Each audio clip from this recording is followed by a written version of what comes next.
0. Hey, everybody. Thanks for joining us here. My name is Jake Milstein. I work here at CI Security. Obviously, we're here to talk about the SolarWinds breach.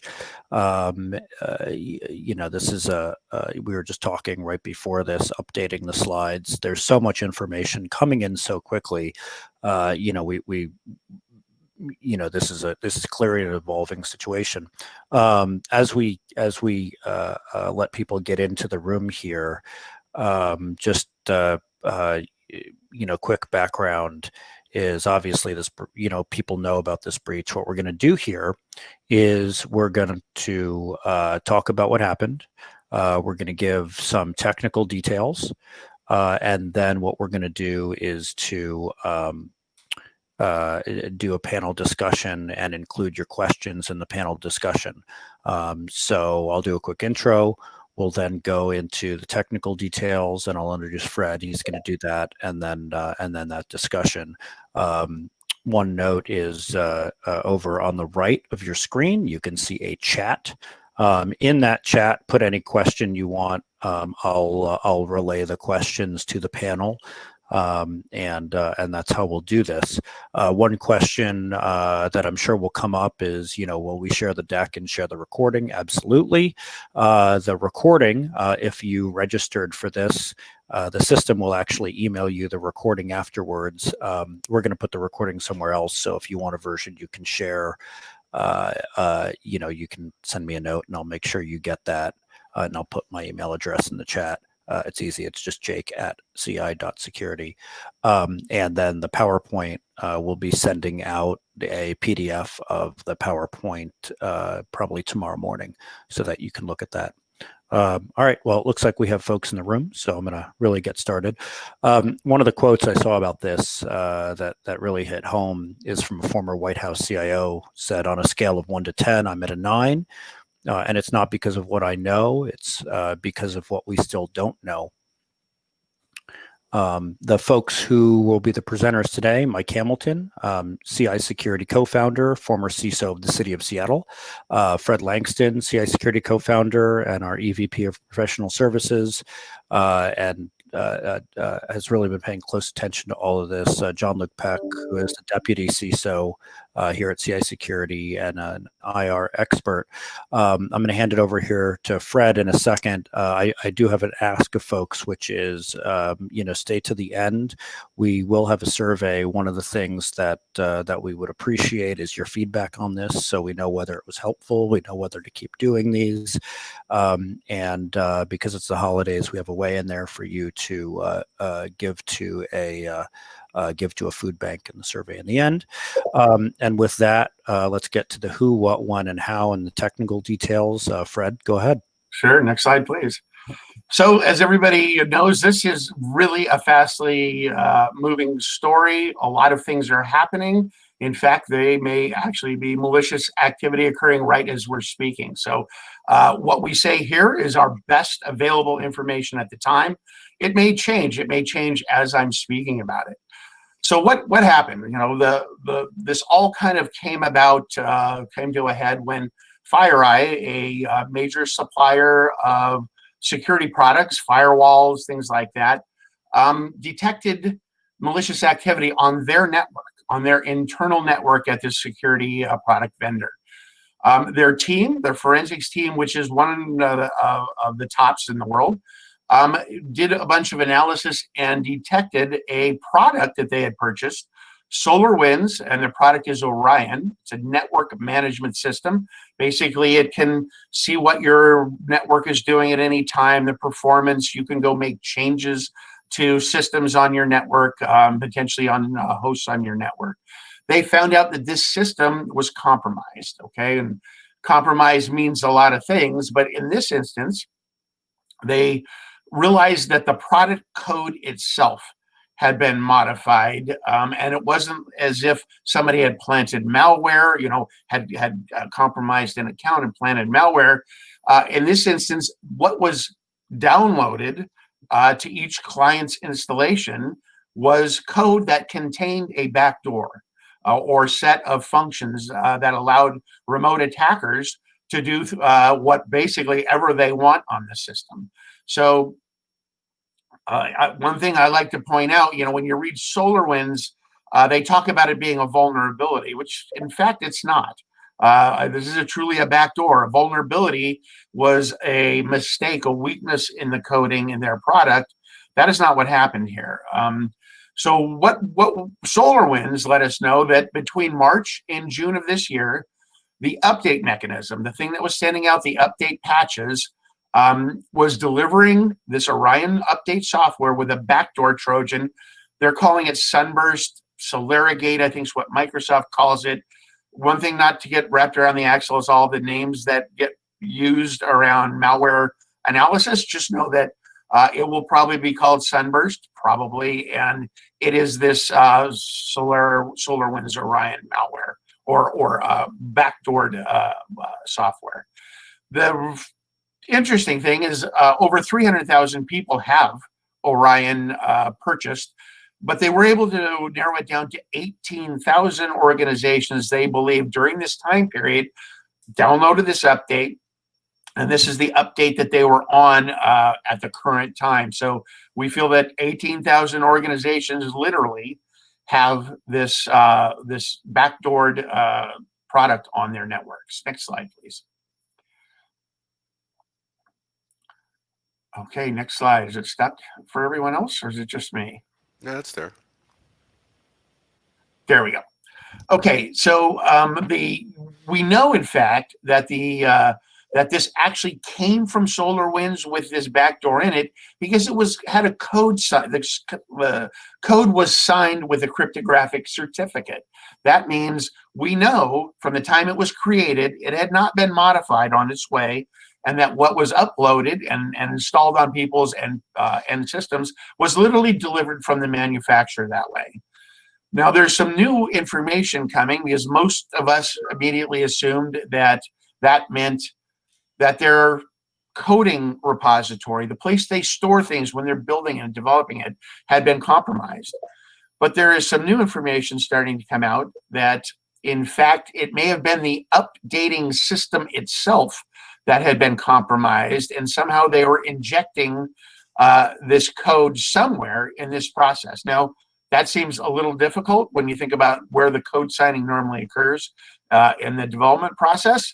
But again, fast moving, we don't know exactly. But what we do know is this is code coming from the manufacturer that has a backdoor built into it. What was it? What did they do? Well, they added a new dynamic link library, a DLL. It's called SolarWinds Orion Core Business Layer.dll. This particular malicious set of backdoor or code was very intelligent. It remains inactive for a significant period of time. The reason it does this is because exactly the technology that FireEye is famous for, sandboxing technology, where as something basically comes over the firewall, it actually runs the executable, watches what it does. If it does something that looks malicious, it stops that from coming in. Well, this system or this malware was smart enough to know that that's how things like FireEye, other sandboxing technologies work. So it knew to sit and wait and not do anything. They feel it's anywhere from 7 to 18 days before this is going to do something, and commonly a random time between 14 and 15 days that it actually then starts doing things. That's when it reaches out. It wants to reach out to a command and control set. I need to get my directions. What do I do? Because we have 18,000 of these out there, but the bad guys probably can't even manage 18,000 attack surfaces at once. They need to focus on the high value targets. We're going to see, of course, when we see who actually was hacked, that in fact they certainly were picking their targets for the value of what they were going to get. So when it reaches out to this command and control, it's expected that the bad guys are telling particular systems to do things, right? So they're controlling the high value targets that they're after. So then they add some more stuff, right? The bad guys know how to start adding more bad malware code into the system. And then some things that start happening after this. We notice that they're also using other tools. They're expanding influence. They're pivoting to other systems using things like Cobalt Strike. That's what our penetration testing team, and probably 50 to 90% of the penetration testing teams in the world, use as a common platform in which to do our testing, our ethical hacking, if you will. But it's an attack tool like any other, and frankly, it looks like the bad guys are using this. And what that means is they're using an entire tool set of attack techniques and procedures that they're going to launch against systems in your environment. So not only have they compromised the network management system, now they're also using this platform to attack other systems with relatively advanced additional tools. Next slide, Jake. Okay, so here's where it gets a little scary, right? So on the 13th, we heard that the Treasury Department got hit by the same SolarWinds attack. Commerce, State Department, National Institute of Health, and DHS were all compromised on the 15th, and on the 16th, it appears the Pentagon was hit. Clearly, this SolarWinds tool is a well-used tool and literally being used all over the U.S. government, probably at additional other high-value targets we may not have even heard about yet in both government and private industry.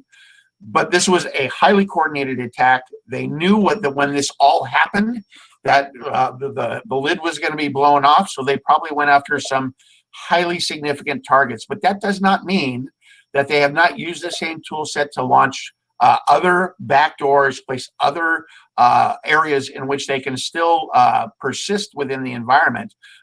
Once maybe people remove SolarWinds or fix SolarWinds, you still need to be concerned that if you have this particular product, that they could have actually placed other malware or other backdoors on your network. So we're pretty sure that they were actually watching things for a significant period of time, right? If we know this happens back in March and we're in December, this is a highly coordinated attack. They're watching, they're gathering intelligence over a long period of time. So who is they? Well, we're pretty sure, and again, attribution is one of the things we stay away from in security, but it is one of the highest, I think, levels of confidence I've seen in a while that it is, in fact, a Russian group, APT, Advanced Persistent Threat Group 29, or commonly known as Cozy Bear. This is one of the groups we've also been doing battle with for the last 2 or 3 years, along with another APT group, APT 28, called Fancy Bear. You remember NotPetya a couple of years ago that took out an enormous amount of the global infrastructure. That was kind of the colleague group, if you will, of Cozy Bear. And we see things that this is not even just a low-level operation. This was highly sophisticated. There are tons of anti-analysis countermeasures built into this. Every single one of these targets, Commerce, State, Treasury Department, they built new command and control infrastructure for every single target, meaning so if they got caught on one, it would not expose these other operations happening in parallel. This is highly coordinated. Next slide, please. So what does this stuff, what's it able to do? Well, this is going to be a really frightening list, at least it is to me, on the things that it can do. It can collect pretty much every piece of information that you would ever need to understand what's on the network. And why is that?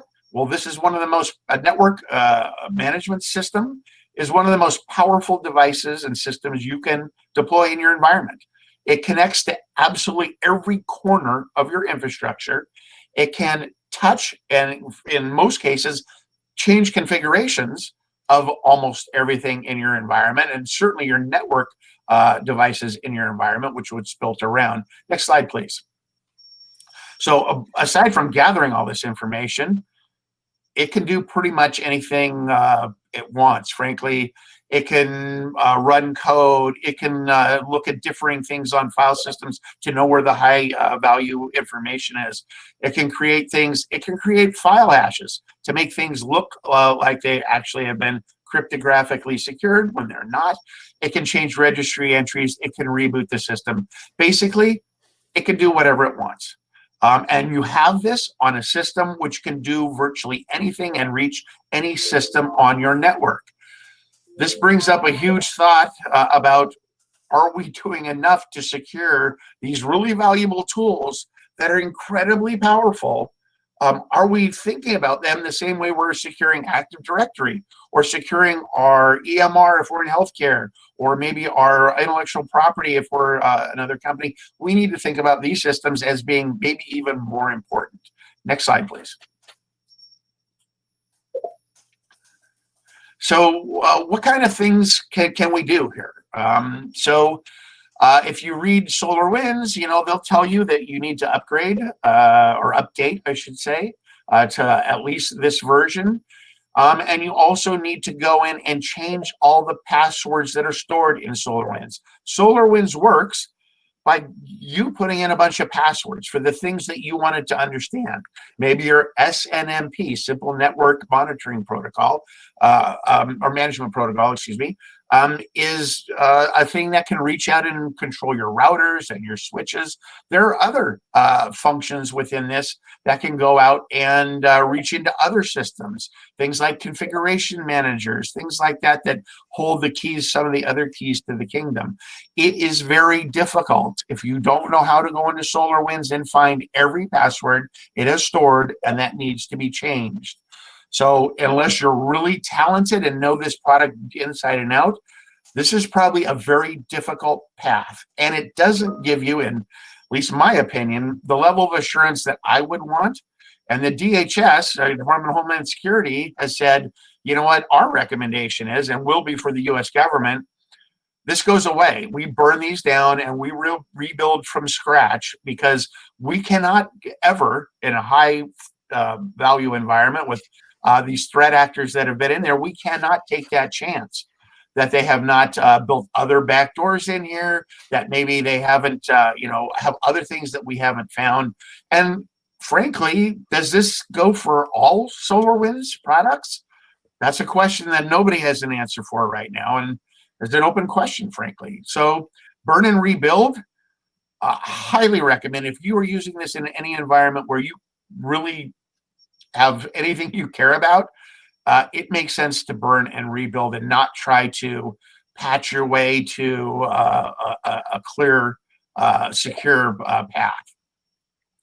So what do you look for? What kinds of things can you look for to say, well, maybe I want to see if, in fact, I do have some of this stuff on my system. Maybe we want to check it a little, do some analysis before we burn the system down. Well, you can look for particular things. You can look for this particular DLL. That's the that injected DLL we talked about. Is it there? A couple places to look for that. You can also look for how it's signed. And you look for these particular code signing. Remember, I mentioned that semantic certificate they were using for code signing. Well, if we see other things signed with that, there is a possibility that those code bases may be compromised as well. So again, we certainly can look for the Orion signed code, but there may be other code signed with this certificate. We want to understand what's happening with it. Also, we can go look at a particular file that is in a place it's not normally supposed to be. That may also indicate a compromise. Net setup service.dll. You can poke around, but frankly, if you're in the versions that are affected, my recommendation is burn and rebuild. There's really not that much to be gained unless you really want to do some deeper investigation. Next slide, please. Okay, so what things can you do now? Okay, so let's say we've got Orion, it's in our environment. I need to start monitoring what's going on in the network, right? We already know it's using Cobalt Strike and other tools to do things, to do bad things on the network. So let's take a look and see if, in fact, in our network traffic and monitoring technologies, that we are not, in fact, seeing Cobalt Strike beaconing. In other words, trying to say, here I am, somebody send me instructions. If we see that, we know, in fact, something bad has happened, that, in fact, there has probably been expansion of their influence on the network or on other systems. They've pivoted. We can also see some other interesting things. We know that there's a certificate, right? When they communicate, the bad guys are smart. They're like us. When they communicate to their command and control, they create an encrypted SSL-like communication, right? Just like we do for HTTP. Well, we can also look at that certificate, right? We can capture that in our environment. And if that environment has other internal host names on that cert, it's telling you have other systems that the bad guy has built a cert for that they have either compromised or are going to compromise. So you need to go find those other hosts that are also on that signed certificate and find out if the bad guys have actually moved to them as well. We also see things that you can look for that, and this is a common attack thing, is a legitimate user's logged in and an attacker's logged in. Same time, different places. Very common thing to look for. Another one that is interesting, the autonomous system name, ASN, which means the giant blocks of IPs on the internet that huge providers manage, and there's big routing that goes between these big chunks of the internet. Well, if you're getting these traffic from particular ASNs that you normally don't get traffic from, that's an indicator that maybe other traffic from those same ASNs may be bad guy traffic, and you need to find out where those are going to. That is another potentially infected system. And we also see some strange things for server message block sessions, meaning, the thing where you're connecting over the network with Windows file sharing. You see this delete, create, execute, delete, create pattern in a short period of time. That's a bad sign. That's an indicator that potentially bad guys are using these tools on your network. You can also go, and highly recommend you get the indicators of compromise, things you can potentially load into your firewall to start looking for the command and control communications, IP addresses. Sometimes it's file hashes. I want to know if this file is moving across the network, right? Because it's a bad guy file, if you will. So go look at those indicators of compromise, load them into your protective and detective technologies. But also, these guys are one of the best attack groups in the world. They're watching these webinars. They're reading the papers. They're already evolving. Okay, they know that what worked yesterday will never work again tomorrow.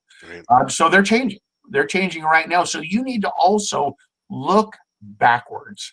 Threat hunting. You need to look back and say, well, maybe they've changed going forward, and I may not catch them because they're onto it now, but they weren't onto us back then. So let's look backwards and do threat hunting and say, do I have evidence that they've actually been here for a while? And what have they done? Maybe we can say they have hit our systems that have our high value information. And maybe we do have an incident because this is such a good group that they're so stealthy, we wouldn't know otherwise unless we find these things. So I would suggest the FireEye, at the very minimum, you go to their indicators of compromise, because a second thing happened with FireEye. What FireEye lost in this was their advanced attack toolkit. All the tools, just like Cobalt Strike I mentioned, their version, if you will, of Cobalt Strike and the framework and tools that go there was purloined by the bad guys. So they immediately, and FireEye did a very good job on its public disclosure in it and its reaction, very fast, very honest, very open. They said, here's all of the signatures for our attack tools, so you can also see if the bad guys start using them and prevent them from using them against you as well. So this is a lot of stuff. A lot has happened. This is changing by the minute. As we get into the discussion, I have a feeling a couple of my colleagues here are going to tell me some things that have changed while we've been talking. And I would expect even some comments from the audience and questions to also say, hey, I heard, and it may be something that's breaking news. So we're going to move, Jake, to the next slide, and I think on to our discussion. Yeah, so we're going to get to the panel discussion now, and obviously the chat has been very active. If you're on a mobile device, if you click on the upper right-hand side of the mobile device, there's a little arrow, and then you can see the chat. If you can't see it, obviously if you're on a computer, it's already on your right, where it says chat. And just some quick background here. So CI Security is we provide managed detection response, which some people call SOC as a service, and we have a professional services side, which is what Fred and JLP and their team do, and so we've been answering customers' questions about this, which is one of the reasons we decided to do this, so that people could get answers, because it's obviously an evolving situation. So Mike and Jean-Luc, as Fred was talking there, the chat was very active. Can you guys sum up some of the questions that have been asked in the chat and your answers there? I've been seeing you've been answering folks. Well, first let me say, I thought you were going to do that fast, Fred. The technique. This is, and I forget who brought up. I think you brought up NotPetya, Fred. This is exactly the same technique that was used there, where the Russian actors compromised a tax preparation software company in Ukraine, backdoored their software, sent it out to everybody in the world.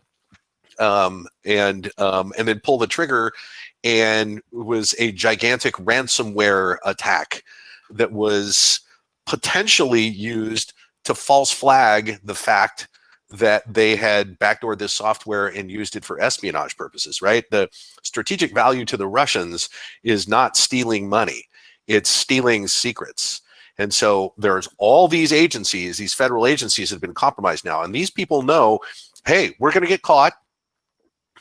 So we have to really pick the high value targets here. And so that's what they've done. Nobody knows what they've taken, and nobody knows how pervasive this has become. We don't know how far it's gone.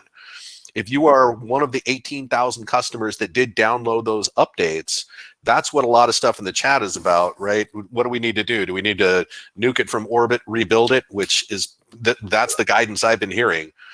But what I think is going to happen is this is going to get transitioned off to organized crime, right? So the organizations that have been compromised for the purposes of espionage, they've stolen what they want to steal. And now the false flag to turn this over to organized crime, and everywhere they have achieved persistence in a network, they're going to pull the ransomware ripcord, and this is going to look like, the criminals did this, and that's specifically done to obfuscate these actors, right? Who is it that has done this? And so, yeah, there's questions coming in the chat. I think the most interesting one here is from Cindy, who says that she detected the hash, upgraded to the new DLL, and the hash didn't change. And I don't know how to explain that. And I think that's where we need to, potentially report that to the company, because if they're distributing an indicator of compromise and it persists after the upgrade, that's bad. Yeah. Yeah. What else is in the chat here? Well, I think one of the big questions is that couple of folks have asked is, do I need to rebuild from scratch? Do I need to burn it all down? JLP, you've been answering folks there. What's your answer? Yeah, it's a big question, and somebody posted, hey, if we're talking about burning down the database server, that's a heavy lift. That's not light. And so I want to make very clear that we aren't making these recommendations lightly. We've been users of this software. We've used these tools inside of environments that we support and manage. We're very aware of how much time and effort goes into configuring them, and then how critically they integrate themselves into the operations of your network. That's also why this is risky. So, for example, I'm going to zoom out just a little bit. We've been talking about some of the known other affected products in the chat here. One of them is the Network Configuration Manager. So this is a plugin. This is a module which works with Orion, and it will go out to all of your routers, your firewalls, your switches, your wireless access points, anything and everything which isn't a Windows or a Linux server, essentially. And it'll go out and it'll say, hi, Cisco switch, I want you to show me your running configuration right now, which means A, it's got a credential stored inside the Network Configuration Manager, and then B, it's getting all of your infrastructure to give all of its credentials, which are all saved in the running configs and in the operations configurations of each device. That then all gets pulled in and stored, I think, in little text files inside of the Network Configuration Manager. So not only does the Orion product, the Network Configuration Manager in this instance, have service account credentials to all of your infrastructure, but it's also got complete copies of all of the running configs from all of your devices. So if you've got a core router or a firewall, which is doing some special routing trick using IP addresses and public routing and XYZ that I can't even come up with in order to try and hide services, meet some security control requirements. You know, you're doing something more advanced than just port blocking at the firewall, for example. That data should potentially be considered compromised. All of that information, all of those configurations may now be in the hands of attackers. That also goes for database credentials for Orion to talk to its database server. That also goes for the service account credentials that Orion uses for going out and inspecting servers, for performing WMI queries and SNMP queries. We had a small conversation going about SNMP strings. If you've changed your environment's SNMP strings, so you're no longer just using public and private, should consider that to be burned as well. That is essentially a running password in order to get into your network and start telling your switches and your routers to make changes to what it's doing. Turn off this port, turn on this port, disable this IP address, things like that. So as much as we're talking about Orion and the fact that there was a tool which got compromised and downloaded and brought into people's environment, I think the potential fallout from this is massive as far as IT operations goes, because Orion was so central to so much. This is way more than just we got to rip and replace SolarWinds. This is way more than just we got to change some service account passwords that SolarWinds knew about. This is we were recommending environments sit down and perform a comprehensive review of everything SolarWinds had access to, touched, had a credential on, and you need to consider that to be compromised. Now, as to whether you should burn down the SolarWinds server and or the database, the official SolarWinds recommendations are 1, update, 2, burn it down and update, 3, put firewall rules in place, then burn it down and update. So any combination thereof, you're following the guidance. We recommend, frankly, all of the above.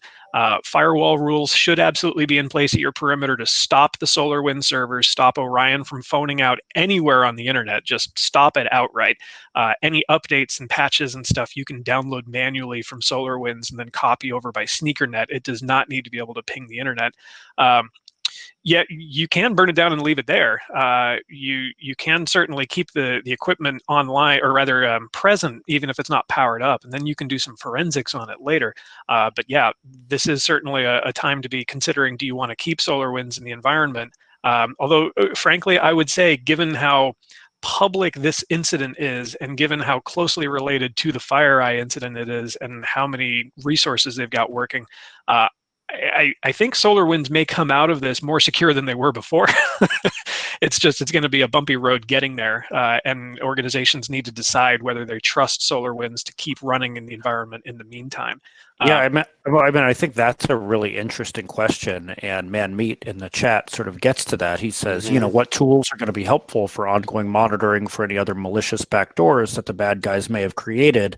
That gets to the question of, what if we haven't found all of the backdoors? What if there are other ones?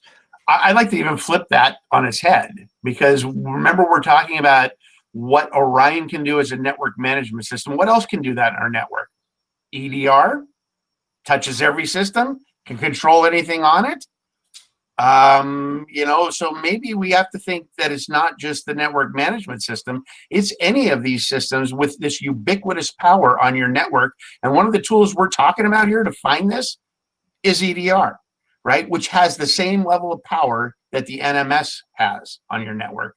So this this is a new world, right? We woke up the other day and we're in a new place. This is the biggest hack ever. This is yeah, going to this go is the down big- so far. I mean, like OPM was a bunch of records that got stolen, right? It was, I'm kind of tired of the whole records thing. This is the real deal, and frankly, I think the of the 18,000 that are potentially affected, very, very few have been actually compromised. Okay, so I think everybody ought to keep that in mind.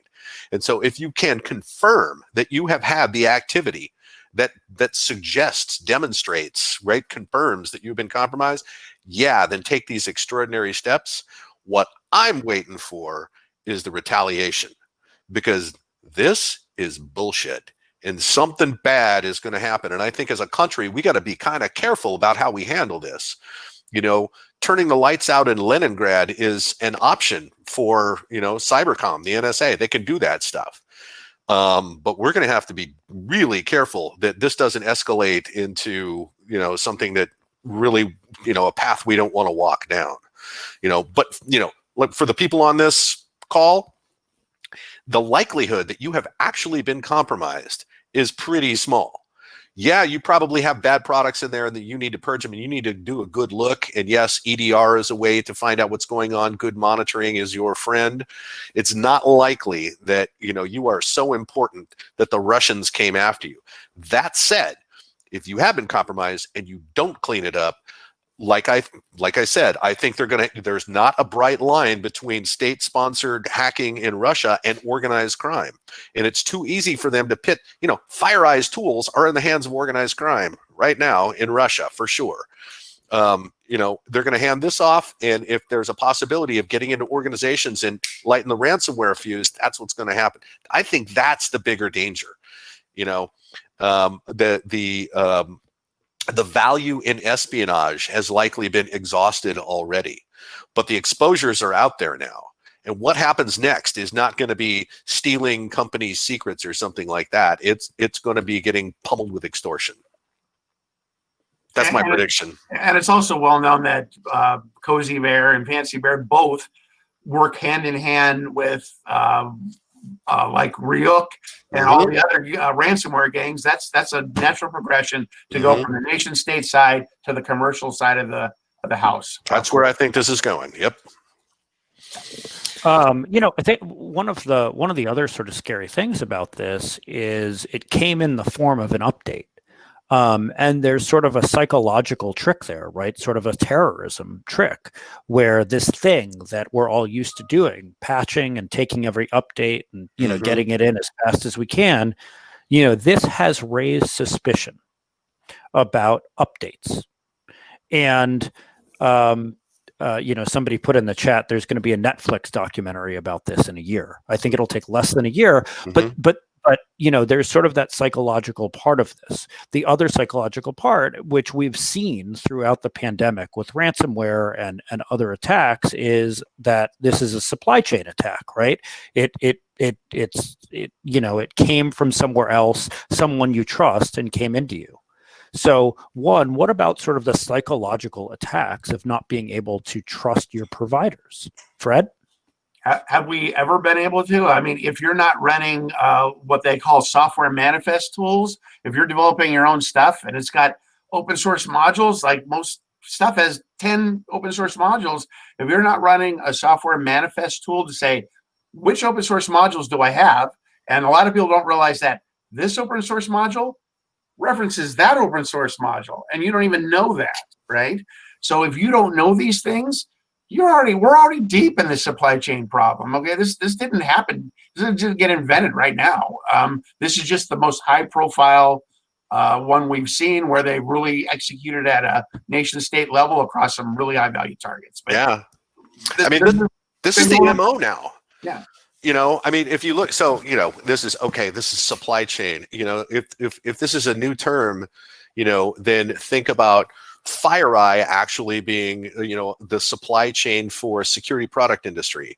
Tyler Technologies is number one service provider to local governments in the United States, got compromised, and their passwords got lifted for all the service logins that they have to do into government systems. Blackbaud was a service provider to charitable organizations and philanthropic organizations, as well as a number of health sector orgs. They got compromised. So now this third party being used for a launch pad to get to a number of customers, right? 23 cities in Texas all got ransomware at the same time because their managed service provider was compromised and used for the island hopping, right? That, I think, is the bigger thing that we need to be concerned with. It's not so much mistrust in the update mechanism. It's everybody needs to look at everybody else in terms of their own their security controls, and not look at them as a threat, but keep in mind, that service provider, that business partner, that vendor could be the unlocked window where they come into me. And there's a variety of ways to do that. And this compromising the source code is a little exotic. It's not the first time I've seen it. I've seen it happen. It's a true story. I've seen it happen with HVAC software on a CD from the vendor that was used to upgrade HVAC systems, and they immediately started sending spam all over the world as if it came from yahoo.tw, so that yahoo.taiwan would get blacklisted. Okay, so this is not the first time this happened. It's not the last time it's going to happen. But I think what this reinforces is the fact that we really need to do good third-party security management and understand who we're doing business with. Now, SolarWinds is a big company. They do the right stuff. I tend to think that somebody on the inside got compromised, and that's what facilitated this, because that's the easiest way to do it. And so what would you ask your third parties about? Well, tell me about your background checks and how you assess your own employees and whether or not, they're likely to become an insider threat.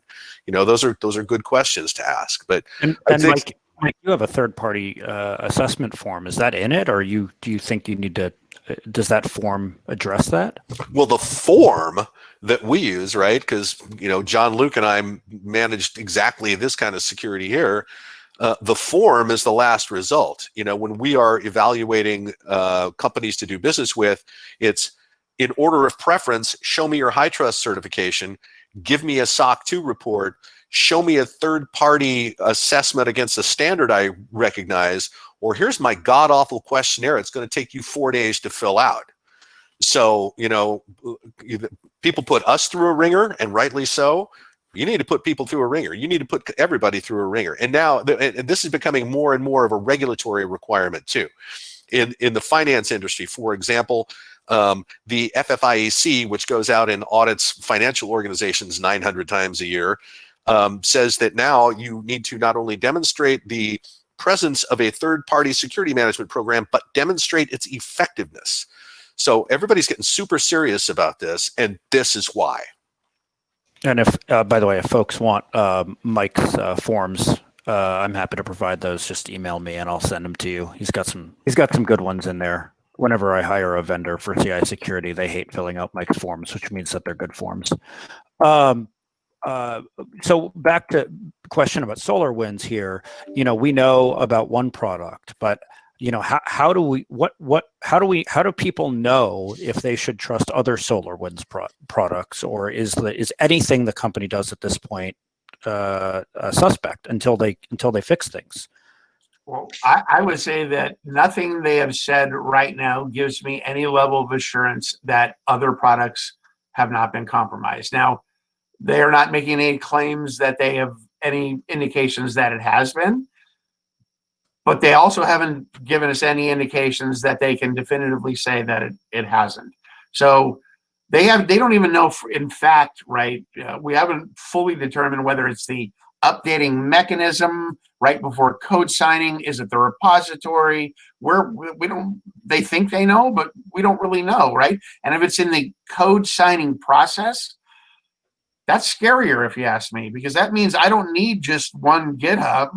I get everything. Everything that goes through this process routes through me, and I maybe control that. So we don't know, right? We don't know yet. And we may not ever quite know. And I do want to emphasize that there will always be some level of where we have to trust these vendors. We say it every day. Everybody's going to get their ticket punched. Everybody will get their ticket punched in this day and age. Mm-hmm. It's just waiting for your turn. These bad things will happen. It's how we recover. It's how we respond. It's how these companies are open and provide information for us to minimize damage. That's, I think, the measure, right? Is how do these companies respond during this? And was there anything we found that was truly egregious? I don't see anything on anybody's part, frankly, so far, that I would say these guys blew it. I think they just got hit by some really talented and well-funded attackers, and I don't know who can withstand that. I don't know if anybody. We don't know if anybody could withstand the investigation that's going to come. It's likely that they're going to identify an individual that has fingerprints on the code signing, and it's going to get, I think, super interesting. Setting aside details, who is just rapidly scanning systems right now and really have their panties in a bunch is NATO. NATO right now is really scared. And I read recently Canada, the government of Canada. So we don't know how many countries this has gone into, because SolarWinds is used everywhere. And again, this was primarily for espionage and to find out what emerging foreign policy is going to look like from the incoming administration, and probably to backdoor federal agencies and gain that persistence so that they can kind of come and go as they please. And, I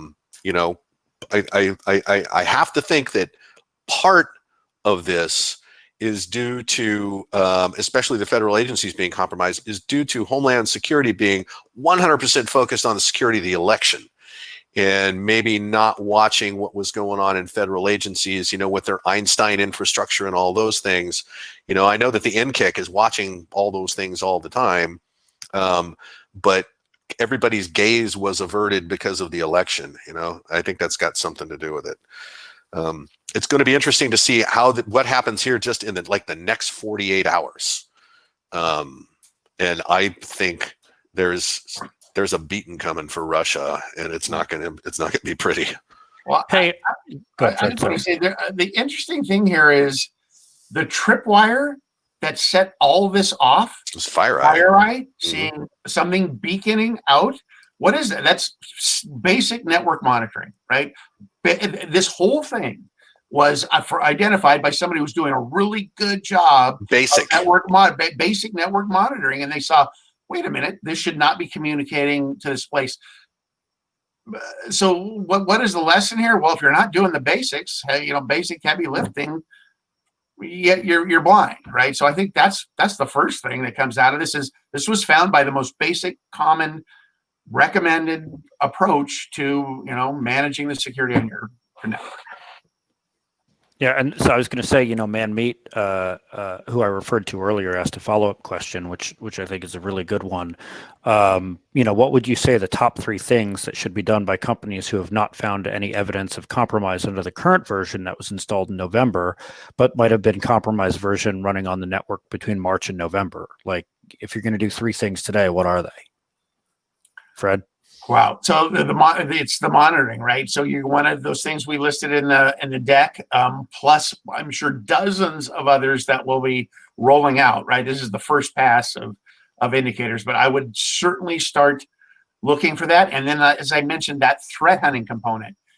If you've got the data, look backwards, right?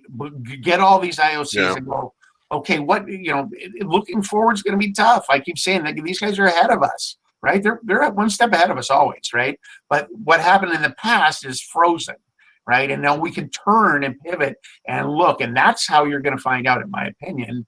If you've got good network monitoring data archived for the last year or something like that, which I don't know how many of us do, but certainly that's the way to do it, right?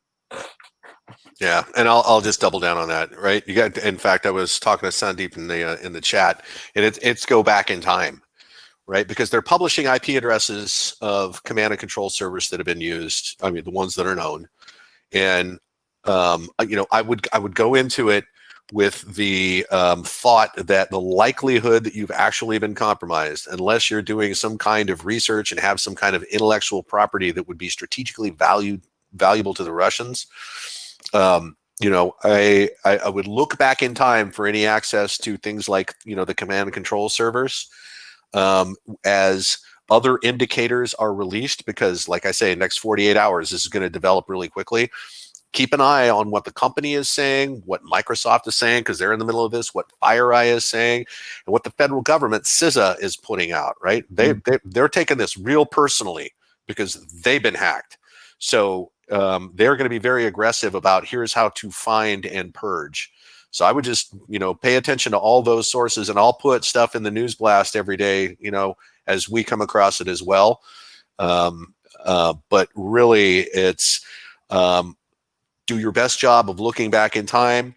Assume that you are not compromised. You may have compromised software in there that they just didn't pull the trigger because you're just not important enough. A reasonable assessment of this has to do with the scale that the threat actors can reach.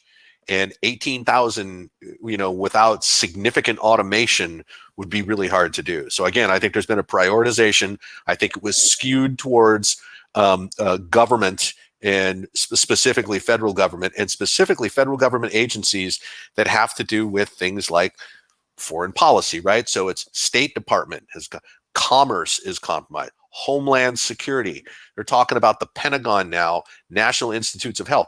These are all the same agencies that are deeply involved right now in things like the pandemic, right? National Institute of Health, and we know that vaccine information and the vaccine supply chain has been attacked. Why? Because it is strategically valuable to other countries for them to have their people vaccinated first, while we writhe around and go to our anti-vaxxer websites, right? That's important for them.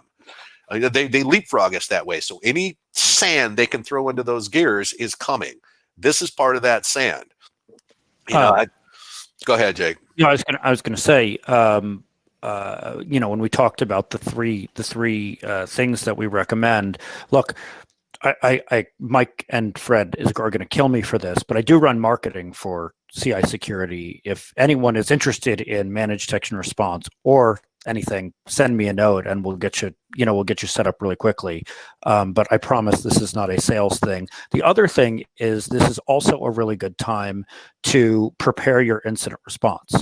And we just did a virtual roundtable or virtual tabletop exercise, and I'll put the link in the chat if people want to watch it. But this is a good reminder to have those IR plans ready, and I want to make sure that gets across here too. Before we wrap up, we have a few more minutes. The other question that keeps coming up is, is there going to be a recording? Yes, if you registered for this, the platform will send you a recording, and we'll send out the deck as a PDF later. There's a question from Chris in the chat that came up that I think it's really important. If we did assessments with DHS or CISA, would you consider any data or documents shared with them as now compromised? And I don't think so. I mean, again, you would have to be so freaking important, for them to want to get in and find out what the details, if they did like what do they call the CRR, the Cyber Resilience Review, right? If Homeland Security had done one of those for you, it is highly doubtful that they lifted that kind of information to use later, mainly because it's ephemeral, right? Any results of something like that, the expectation, the assumption is you're going to be working on it, and you're gonna close the doors that they found to be leaky or open. So I wouldn't think that's, as I said in the chat, I think that's reaching into the round off error a bit. Fred, JLP, you agree? I want JLP to disagree with me. Yeah, why don't you disagree, JLP? So I do agree that I don't think that the data has been compromised because of this. I would say that because it's data that you're providing up to the government, just assume that more people are going to have eyes on it than you want anyway. But whether those are U.S. people or other people inside of government networks, that's a whole separate question. But from what we've seen and what we've been told so far, there are no indicators that the data that companies or private entities provide to the government has been accessed because of this. Yeah, this one's big. There's a lot of components which tie into this, which you've got to think about in the systems kind of way. SolarWinds and Orion talk to these things on my network. They have these kinds of access abilities, and this is the normal activity.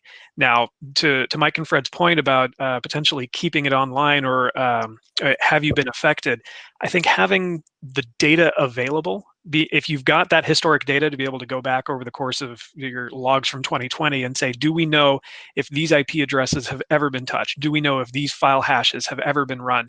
That's fantastic. And you've got all the information you need there to do your due diligence in order to say, we're comfortable leaving this software in place right now. We're just going to patch it and we're going to follow the guidance. If you don't have that information, in particular, going back to, I think, at least March or so, but I would say absolutely the majority of 2020, if you don't have that data, then I think assuming compromise is probably a little bit of overkill right now because of the response actions which would need to come out of that, which is essentially burn down your network and start again. But if you don't have that data, then I would be a little bit overly cautious. I would shut down Orion for the time being. I would watch the news and developments, and I would do everything I can to get things like EDR, a quality firewall, a next-gen inspection IPS-capable firewall, and managed detection or similar services into your environment, because you need to know what's happening on your network. You need to know what's going across your firewall, and the only way you're going to be able to get that kind of data is if you've got a good quality new generation firewall, if you've got managed detection, if you've got EDR running on your endpoints. And so there are ways that you can use tools and services right now to help determine, do I have an incident? Do I have a problem that I need to address? But if you do have that information at the moment, if you do have EDR logs, if you've got firewall logs going back over the course of a year, and you can review that and you know you're in the clear, I think that's a good, comfortable place to be sitting right now. So, playing devil's advocate. So also, since we're running up top of the hour, I'm going to put the survey link in the chat if people have to drop. So please fill out that survey. Remember, we want to know if this was helpful to you, if we should keep doing things like this when events happen. And we want to, there's a way in there you can donate to a food bank, especially important this time of year. So let me play devil's advocate. And there's some things in the chat here. Let's say this is the Russians, and let's say, they don't care about you if you're small potatoes, but let's say that they decide to give all of the information to, a smaller nation state or a smaller group, right? And let's say you're a small hospital. Yeah, you're not a big fish in all of this, but still your data is valuable, right? Absolutely. So I think Mike alluded to what we see here is the data exfiltration of high value, targets. What may happen after this will probably not be Cozy Bear, but like I said, it will probably be sold or partnered with Ryuk or one of the other real common, ransomware gangs out there. There's a bunch of them. And then it'll go down market. And then it'll go down market, right? And they'll commoditize the whole thing. They'll probably build a singular CNC infrastructure rather than have an individual CNC for every endpoint. They'll build one big one and then unleash a giant ransomware wave like we see happen every couple months, right? We see somebody get hit with like 20 systems, maybe like school systems or things like that, and they all get taken out. We're going to see probably something like that on a larger scale. But I don't think the data exfiltration on this large of a scale, it's so much data to manage for them to try to sell and manage. I mean, they're big, but we're not talking, 300 or 400 people operations, right? So on that note, there's a quick and easy way to tell, like, have I been subject to mass data exfiltration over the course of the recent months or so? Take a look at your endpoint activity metrics. Call your ISP. Say, I'd like to see bandwidth stats. I'd like to see network utilization stats over 2020. Show me every week what my traffic utilization was. If you suddenly see gigabytes or terabytes leaving your network, you've got a data exfiltration problem happening right now. If everything looks normal, you're probably okay. So, all right, we have 1 minute left. Final thoughts. Go around the horn. Fred, start with you. I think this is a world-changing event, but I also think people need to realize that I wouldn't point fingers at FireEye or even, frankly, SolarWinds as blowing it. I think this is just the way the world is going to be from here on out. Mm-hmm. Mike? And I think that we will very quickly get over the SolarWinds compromise and the potential for data exfiltration for the purpose of espionage. I think it is going to pivot to organized crime, and any foothold that has been given is going to be turned over to criminals. And I think there is retaliation coming from the federal government that is going to blow our minds. JLP, final thoughts. You know, Rich just posted in chat, we could check those metrics in SolarWinds, but I had to turn it off. And I think that's the moment of Zen that I got to leave this on because I can't come up with anything better than that. Yeah, turned off. Well, I put everybody's email addresses up here. People have emailed me for Mike's forms. We'll make sure to send those out. Everybody's going to get a recording if you registered for this, and we'll make sure also to get the presentation out. Please fill out the survey that's in the chat. It helps us and allows us to help you. Rich says, glad the humor came across. We need a laugh. We sure do. We sure do. We like laughing. So thank you, everybody. Thank you for joining. You know, we can't solve this without getting together and solving it together. So thank you very much.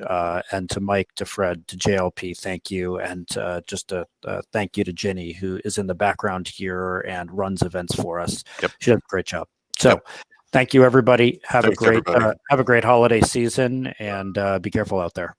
Yep. Bye. Thank you all. Take care.